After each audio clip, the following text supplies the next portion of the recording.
diziarahi gitu. Padahal malam Jumat nih Pak Rektor, ini malam Jumat itu kuburan sepi Mas ya. Kalau ada ke kuburan malam Jumat itu sepi karena mereka pulang ke rumah masing-masing. Roh-roh itu pada pulang ke rumah masing-masing dan ingin menemukan istrinya, anaknya, atau bapaknya, atau keluarganya itu ngaji untuk dia. Itu setiap roh dari kuburan itu pergi ke rumahnya masing-masing. Aku ngajeni ora yo, aku dikirimi ora yo. Wah iki gara-gara ustaz-ustaz sing ngarani nek ngirimi donga ki urung karuan tekan iki, wah dadi saiki jarang wong ngirimi Al-Fatihah. Gitu. Makanya Gus Dur sekarang diziarahi, kuburannya diziarahi banyak manusia-manusia hidup dan rohnya diziarahi oleh banyak roh-roh yang sudah tidak ada jasadnya. Ditakoni Gus, kula niki nek malam Jumat niku mulih arang sing bunga saking Gus. Ah niki soalnya ustaz-ustaz niku kandhane dungane ora tekan niku Gus. Niku janjane dungane tekan mboten nek tahlilan 7 dina 3 dina niku tekan ta mboten. Gus Dur karo ngantuk. Lah balik agak dungane. Maksudnya lah dungane sing ditungake iki bali apa ora? Nek dungane bali berarti ora tekan. Nek dungane ora bali berarti tekan. Kayak paket ya. JRE ya. Gus Dur kok ditakon. Ya kamu gitu aja kok repot. Jadi awal sekalian ya, oke. Tepuk tangan sekali lagi untuk beliau. Dan nanti kita buka tanya jawab Pak Rektor. Kita punya tanya jawab. Barangkali tambahan dari panjenengan. Ya, Assalamualaikum warahmatullahi wabarakatuh. Menarik, tadi saya masih melanjutkan yang gaduh-gaduh. Tetapi esensinya adalah menyeimbangkan. Kalau yang satu lebih dominan, yang lain lebih tidak dominan, maka yang dominan cenderung membuat rasa menjadi tidak seimbang. Hidup kita harus seimbang karena kita punya kedewasaan. Anda yang hadir di sini adalah kaum intelektual yang tugasnya adalah menyeimbangkan. Ketika ilmu semakin tinggi, Anda harus tidak boleh bangga Anda yang paling pandai, tetapi Anda harus menjadi penyeimbang agar orang lain ikut pandai. Karena kalau kita menganggap diri kita yang paling pandai, maka kita akan kufur, kita akan riya, dan itu memunculkan sifat-sifat yang tidak diinginkan oleh Allah Subhanahu wa Ta'ala. Oleh karena itu, sebetulnya di dunia ini hanya ada 3 hal. 1 kekuatan, itu kekuatan otot. 2 kekuatan konsep. Dan yang ketiga adalah kekuatan diplomasi. Kalau kekuatan otot itu gampang, mengerahkan banyak orang lalu kita menang. Tetapi itu zaman dulu. Ketika zaman purbakala, orang hanya bisa berperang menggunakan alat yang ada.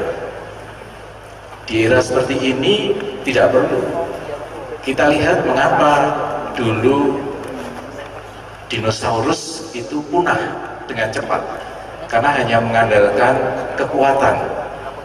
Bayangkan ekornya mengibas ke kanan ke kiri, semua pohon bisa bertumbangan, tetapi dinosaurus punah. Oleh karena itu kita tidak boleh mengulang sifat-sifat dinosaurus yang mengandalkan kekuatan. Yang kedua, peradaban lebih maju, orang menggunakan akal dan pikiran. Maju yang sesat adalah menggunakan akal pikiran untuk menyesatkan orang lain atau untuk mengelabui orang lain. Maka yang harus kita seimbangkan, ketika kita ingin maju, maka jadikan yang lain maju, maka Indonesia akan maju. Yang ketiga tadi, diplomasi. Kalau kita semakin memiliki ilmu yang tinggi, harusnya ilmu yang tinggi itu kita gunakan untuk membuat orang lain merasa nyaman, bukan orang lain merasa terancam. Saya ambil contoh, Amerika Serikat. Ilmunya tinggi, tetapi dia menciptakan banyak sekali alat-alat perang, pemusnah manusia. Akhirnya dia ditakuti bukan karena budayanya, tetapi karena senjatanya. Dan suatu saat Amerika akan dilaknat karena dia menghabisi umat manusia. Nah, kita yang di sini harus menyeimbangkan antara kekuatan, itu bukan lagi kekuatan otot, tetapi kekuatan pikiran untuk membuat orang lain menjadi nyaman, menjadi aman, dan orang lain menjadi tidak terancam karena melihat kita kuat. Oleh karena itu, saudara-saudara sekalian, di malam yang sangat menggembirakan ini, saya menunggu Cak Nun itu mungkin hampir 12 tahun untuk bisa menghadirkan Cak Nun di sini. Penantian yang cukup panjang. Terima kasih Cak Nun. Jadi sebetulnya Cak Nun ini saya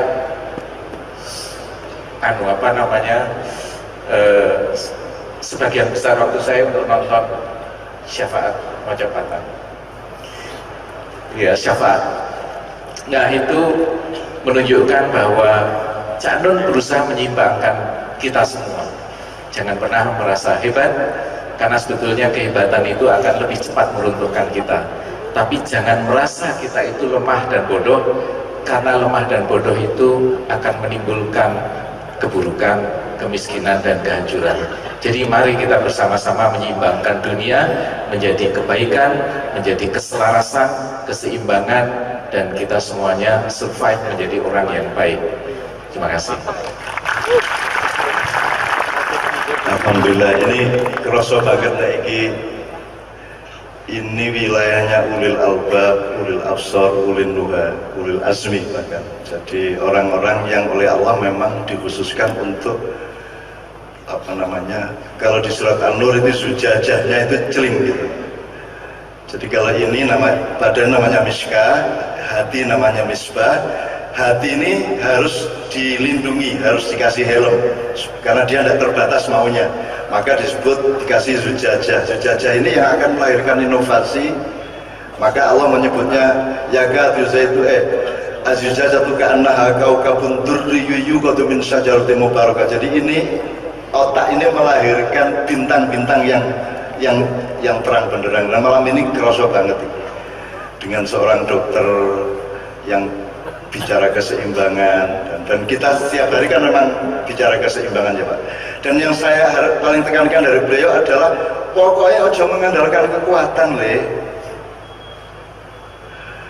Allah itu hadir ke kita nomor satu sebagai pengasuh. Kalau kepaksa baru sebagai raja, penguasa. Kalau terpaksa baru dengan pakai kekuatan. Jadi kula'udhu birobin nas dulu, Robbin nas, rububiyah dulu. Kalau terpaksa baru malikin nas. Dan jangan sampai ilahin nas. Ilahin nas itu gini, kowe tak sayang, neng kowe orang tidak tahu diri kan, kowe isin ranya terus, akhirnya tak mau, itu namanya kekuasaan.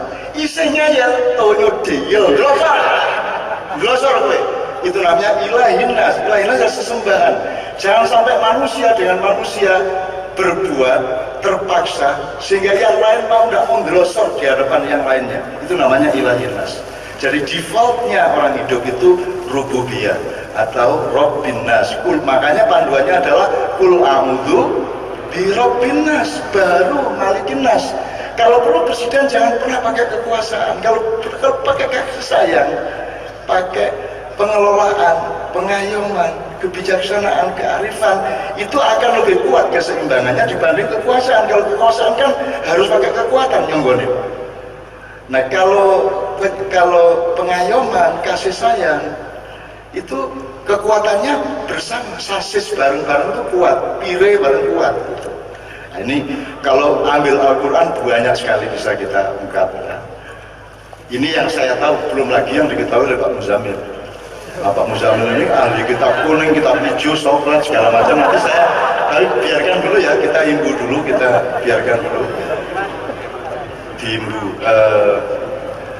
Pak, ono sing sambat Pak, yo sing jenenge lombok kakean gini, ibarat wong kuliah ya kelarangan bayare.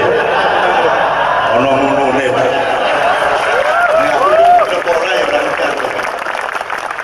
Wallahu a'lam lah, monggo lah, Anda urus lah, Anda coba dialog ya. Jangan mahasiswa juga gitu. Nomor satu jangan demo, nanti dulu demo itu jalan terakhir itu kan ilahin nas demo itu.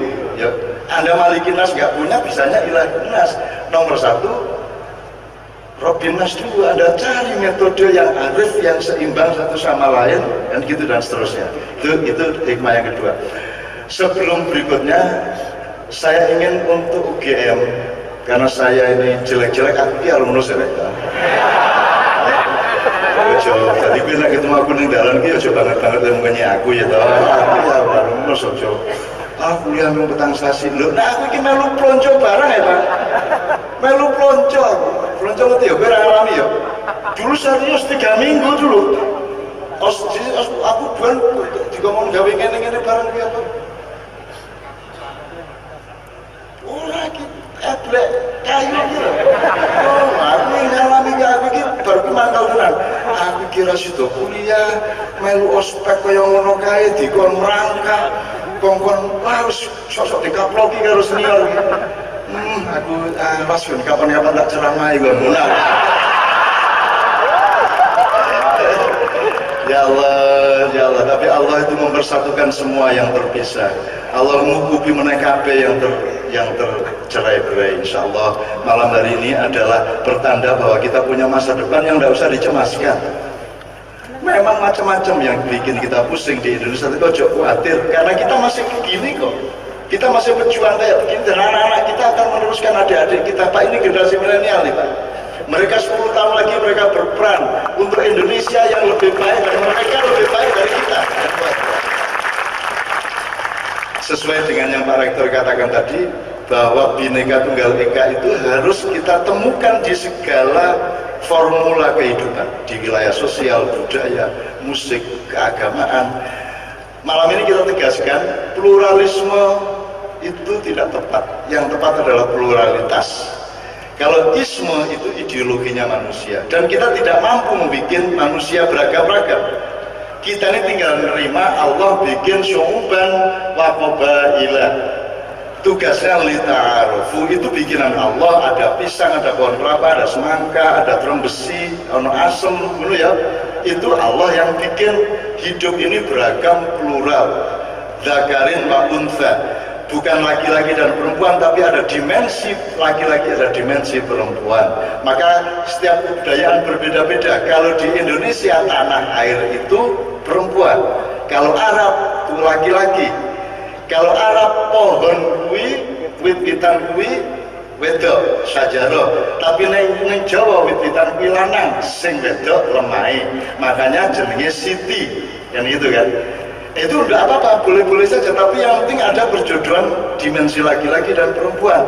Jadi min dzakari wa untha itu setahu saya itu bukan inna khalaqnakum min mudzakkarin wa muannatsin, tapi min dzakari wa untha wa ja'alnakum syu'uban wa qabaila lita'arafu inna akramakum indallahi atqakum, ya. Jadi setiap hal itu temukan unsur tegasnya dan lembutnya, kan gitu. Laki-laki punya unsur keperempuanan, harus punya kelembutan. Laki-laki ganti kelembutan, wanita juga harus punya ketegasan dan kekerasan, kan gitu. Harus punya keteguhan. Jadi bukan laki-laki dan perempuan, unsur laki-laki dan unsur keperempuan yang ada di semua formula, di semua koordinat sebenarnya. Itu Bapak sekalian ya. Sekarang karena ini untuk UGM khusus, Kiai Kanjeng akan persembahkan yang jamaahnya sudah tahu dan sudah biasa mendengarkan, tapi ini malam ini Anda tuan rumahnya mempersembahkan kepada tamu di balik-balik apa ya. Kini kita ayo ngaku tuan rumah. Salah kan kopi. Itu ada cangkem yang kalau pengajian sudah bisa keluar kata cangkem dan semuanya gembira, berarti kata sudah kalah sama cinta. Kalau kita masih tergantung pada kata, itu berarti kita belum matang dan belum dewasa dan belum tinggi, ya, belum mesra gitu. Jadi tingkatnya bukan khusyuk lagi, tingkat kita malam hari ini sudah mesra. Dan Pak Rektor juga sampai dulu, Pak, aku gak bayang loh Pak Rektor UGM. Nek cara fisike ketoprake teatere iki kan cocoke kan kepala madrasah. Nek delok potongane ya. Kayak kowe kan cocoke kan ya Suara gue. Kowe cocoknya apa? Nek delok awakmu dhewe iki. Apa kowe satpam? Loh, tapi kan innallaha la yanzuru ila ajsamikum wala ila suwarikum walakin Allah yanzuru ila qulubikum. Gusti Allah ora ndelok rupamu le, ora ndelok pakaianmu, ora ndelok wujud fisikmu, ora ndelok ilmu katonmu. Gusti Allah ndelok atimu piye. Ning aja nyuruh kowe gawe meme. Gambar wedok meledak menonjolkan sangunya yang berlimpah-limpah. Terus nih sore Allah tidak melihat rupamu, Allah tidak melihat jasadmu. Nah, menurut jenenge manipulasi. Ojo ta ya jong yo poso to. Poso kabeh iki kudu ngerti batese ngono ya. Oke. Mas Doni saya persilakan, Kiai Kanjeng saya persilakan. Yuk teman-teman sekalian bismillah. Ini untuk Pak Rektor, untuk semuanya. Kiai Kanjeng mempersembahkan bahwa kita membineka tunggalkan semua, tidak hanya Indonesia Pak, seluruh dunia. Itu kita tampung sebagai bagian dari pluralitas yang dilimpahkan Allah kepada umat manusia. Dan Indonesia paling punya kelengkapan untuk jadi kapten kesebelasan. Karena kita kiper bisa, gelandang bisa, striker bisa, klebet bisa, wasit bisa, manajer bisa, kan gitu. Wong di Indonesia itu wasit yang meloknya global. Klebet itu malah total banyu kan itu. Oke, itu menunjukkan bahwa kita itu punya bakat yang luar biasa, cuman belum dimanage dengan kepemimpinan yang proporsional. Nah, tujuan kita sekarang adalah menata regenerasi supaya Anda nanti menjadi manajer NKRI yang lebih penuh keseimbangan dan lebih matang dan lebih arif satu sama lain, sehingga dunia akan kagum dan takzim kepada Republik Indonesia. Yuk, tepuk tangan untuk Mas Doni dan Kiai Kanjeng.